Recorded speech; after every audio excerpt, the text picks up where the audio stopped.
é chamado de prazer porque é gostoso. É chamado de prazer exatamente porque é gostoso. Porque a gente faz porque gosta. Porque a gente se sente recompensado. O pecado é gostoso. O pecado é gostoso. Depois vem o preço, não é?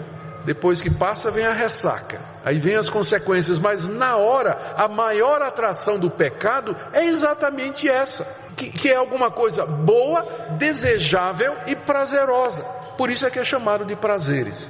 Então, estas paixões, elas estão na nossa natureza, elas querem nos dominar e elas querem nos conquistar. E é quando nós cedemos a elas, quando nós nos rendemos ao apelo dessas paixões e desses prazeres, é que nós caímos então em pecado. As consequências, os efeitos de nós atendermos esses desejos são colocados por Tiago aqui. Cobiçais e nada tendes, matais e invejais e nada podeis obter, viveis a lutar e a fazer guerras. Aqui ele enumera algumas atitudes da pessoa que resolveu atender aos desejos do seu coração a qualquer preço. Cobiça e nada tem. Esse é o primeiro efeito desses prazeres. Eles nos levam a querer experimentar coisas, desejar coisas que nós, pela lei de Deus e pela vontade de Deus, não poderíamos ter. E nós ficamos cobiçando, olhando para o quintal do vizinho, olhando para a casa do vizinho, olhando para os bens do meu próximo, ou cobiçando estas coisas, tendo desejo delas. Tiago diz que a gente, quando resolve andar dessa forma, a gente vai viver num estado de cobiça e não vai obter. Provavelmente o que ele está dizendo aqui é que não vai obter o prazer que pensava que iria obter, ou a satisfação que teria em comer o fruto proibido do jardim do vizinho. Então no final não vai lhe satisfazer. Ou seja, a pessoa que é mundana, ela vive num estado eterno de cobiça. Ela nunca está satisfeita. Ela quer mais, quer experimentar mais o tempo todo. Ele chega até a dizer: matais e invejais e nada podeis obter. Eu acho difícil que tivesse, não podemos entender isso aqui literalmente, né? Tiago não está dizendo que tinha gente lá na igreja matando o outro para tomar a granja dele, ou a propriedade dele, ou a chácara dele. Eu não creio que ele está dizendo isso. Mas ele está dizendo que há pessoas, uma vez que a gente se deixa dominar por esses desejos, então pode-se chegar ao extremo de que você está disposto a fazer qualquer coisa para atender a sua paixão e a sua vontade. Isso explica porque que de repente gente que a gente considerava como equilibrada, gente boa, faz uma bobagem na vida. Lembra de fulano? Lembro, muito bem.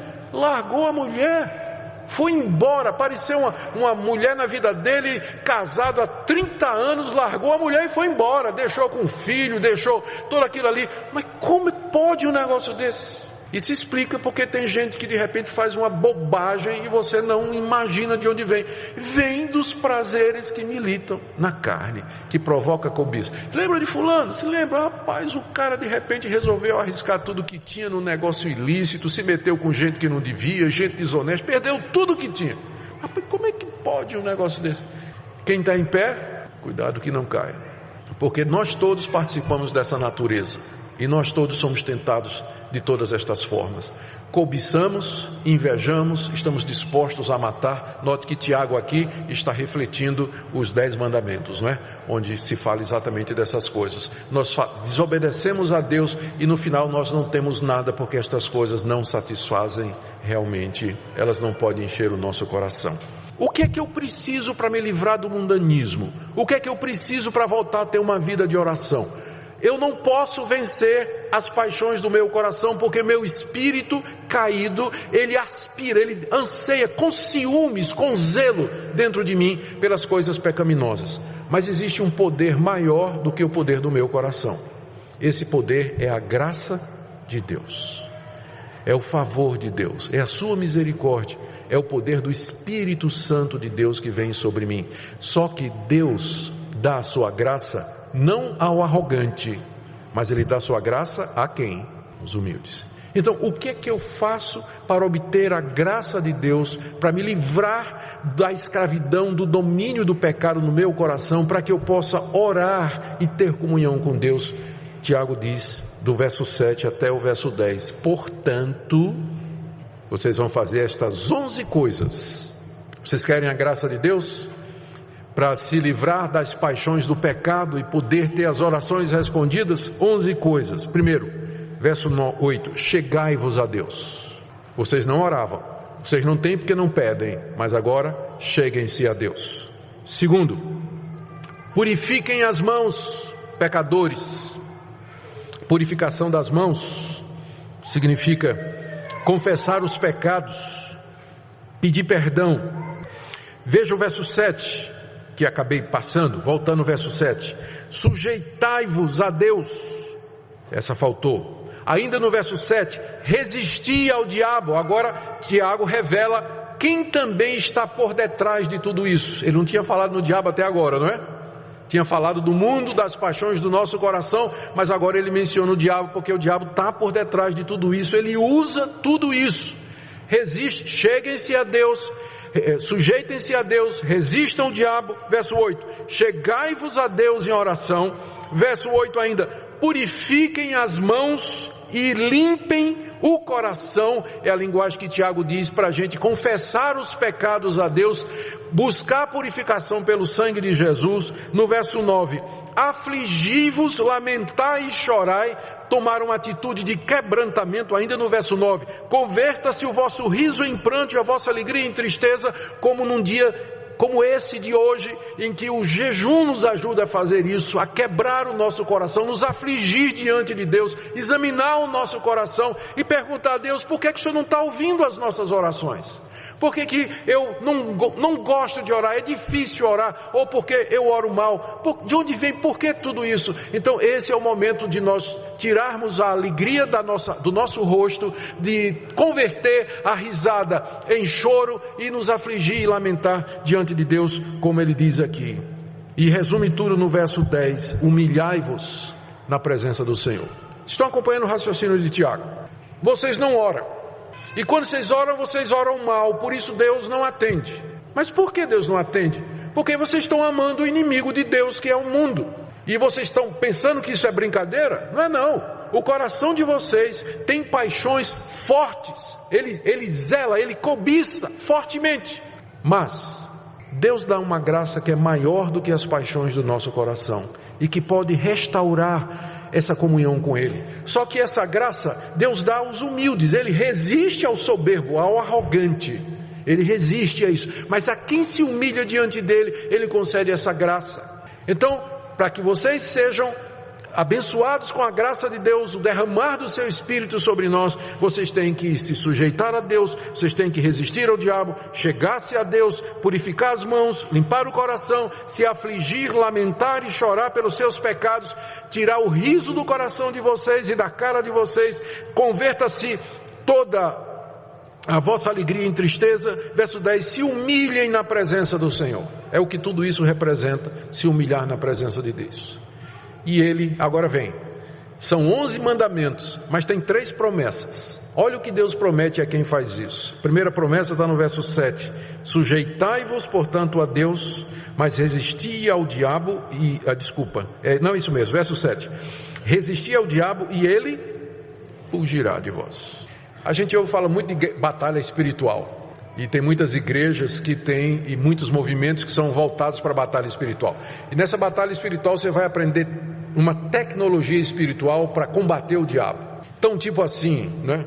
Descobrir o nome do demônio, mapeamento espiritual, onde é que está o trono de Satanás, amarrar o diabo, mandar o diabo embora, né? Decretar ou repreender Satanás, vai aprender tudo isso.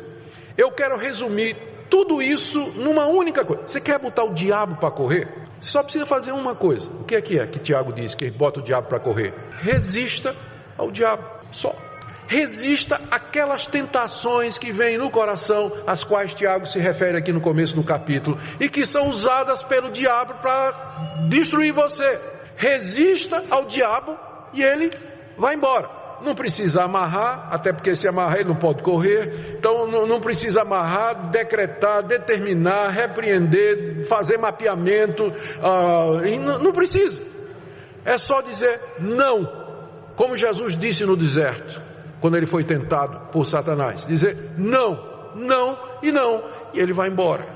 Então a primeira promessa, você vai dessa forma mandar Satanás embora. Mandar Satanás embora. Segunda promessa, no verso 8: chegai-vos a Deus e Ele se chegará a vós. Agora sim. Antes, verso 4, ele era inimigo. E o inimigo não responde o pedido do outro. Você ora, Deus não vai responder. Você está no estado de inimizade contra Ele. Mas agora você se arrependeu. Você se sujeitou a Deus. Você se chegou a Deus em oração. E Deus se chega a você. Ou seja, Ele chega perto, como quem diz: pode falar que eu estou ouvindo. Ele chega pertinho. E você vai sentir a presença dEle. Você vai ver como vai ser diferente. E Ele vai atender suas orações. Ele vai atender as nossas orações. E tem a última promessa que está no verso 10: humilhai-vos na presença do Senhor e Ele vos exaltará. Tudo aquilo que você queria desde o começo, você poderia ter se tivesse buscado a Deus. Se você tivesse humilhado diante dEle. Se você tivesse quebrantado o seu coração diante dEle. Se você tivesse procurado a graça e a misericórdia de Deus, Ele se chegaria a você, Ele exaltaria você, responderia às suas orações, os seus desejos, se nós tão somente fizermos isso. Querido, nós estamos aqui hoje com esse propósito de nos humilhar diante de Deus, de clamarmos a Ele, colocar nossa vida em ordem diante dEle. Tire o dia de hoje para fazer isso que Tiago está recomendando aqui. Para limpar as mãos, limpar o coração, limpar a sua consciência, colocar a vida em ordem diante de Deus, se quebrar diante dEle e dizer: Deus, o que é que está errado na minha vida? O que é que eu preciso mudar? O que é que precisa ser transformado em mim? Qualquer coisa que o Senhor disser, eu estou disposto a fazer. Tenho que romper um relacionamento, eu vou fazer. Tenho que devolver isso, eu vou devolver. Tenho que parar de fazer isso, eu vou parar. Eu tenho que seguir esse caminho, eu vou seguir, porque Tua graça é melhor que a vida. Tu dás uma graça maior àqueles que são Teus. Que essa seja, irmãos, a decisão e o propósito do nosso coração nessa manhã. E que o nosso Deus, conforme a Sua promessa, se chegue a nós e nos exalte. E que Satanás corra, fuja diante do exército de Deus, diante do seu povo, que em oração procura e obtém o favor do Altíssimo.